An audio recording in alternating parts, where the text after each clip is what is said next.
Hi, and thanks for joining us for another Q&A Friday, a regular series where we chat about issues facing manufacturing companies in the new world of Industry 4.0.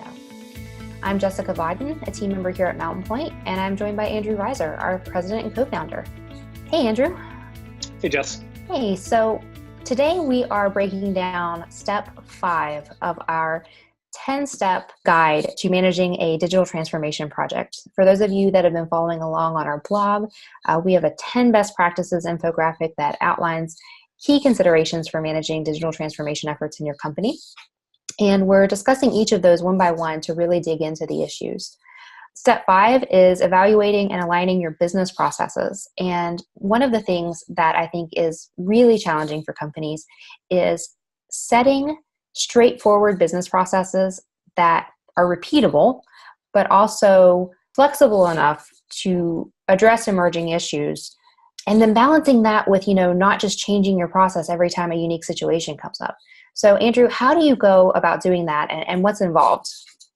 I think that whether it's in business or everyday life, the path of least resistance is always the easiest one to follow. And for organizations that are rapidly growing or that are kind of evolving as their business evolves, it's very common for business processes and documentation and kind of really thinking about the value that this process should be providing kind of falls by the wayside. It's usually point solutions and point kind of problems in a set period of time are made ad hoc or have minimum discussion around the bigger picture just to solve that particular challenge or issue and update that process accordingly.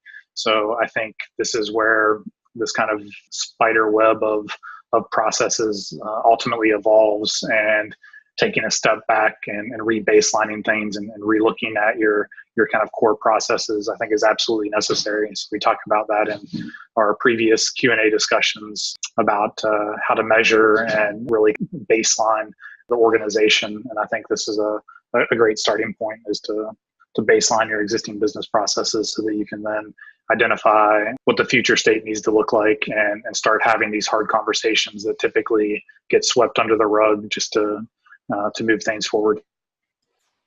Yeah, so one of the things that we often advise people not to do is to just transfer, for example, their paper-based processes into digital form, right? This is a chance to really revisit what you're doing and figure out if it makes sense for your organization. How often do you think, beyond just whenever you're undertaking this digital transformation effort, how often should companies really be taking a look at their business processes and what kind of process should be in place for making adjustments there and keeping things fluid and shifting with the times? Yeah, so we've talked about kind of new roles that are coming to fruition over the past decade, and I think a digital transformation value add role is coming to the forefront more and more as a part of these engagements that we're starting to get into.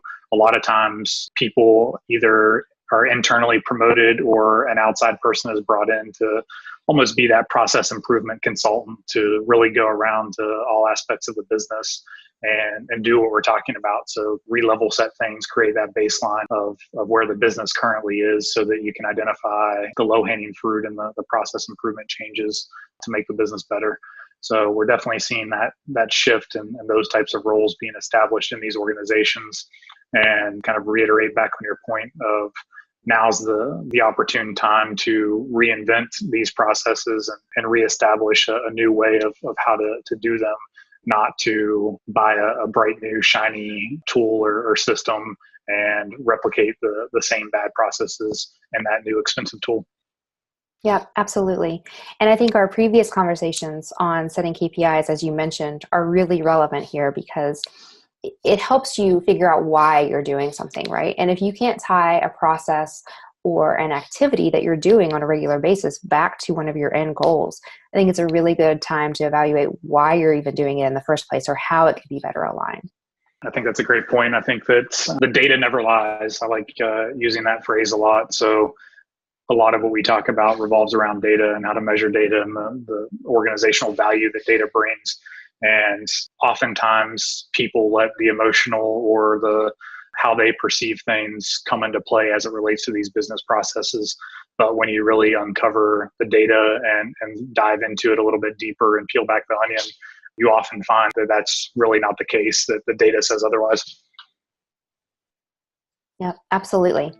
Well, Andrew, thank you as always. I really enjoy these conversations. For those of you out there listening, if you have a question that you'd like us to answer in a future episode or an issue you'd like us to tackle, please let us know. We'd also love to hear your ideas. If you have best practices that you'd like to share, we're always happy to hear them.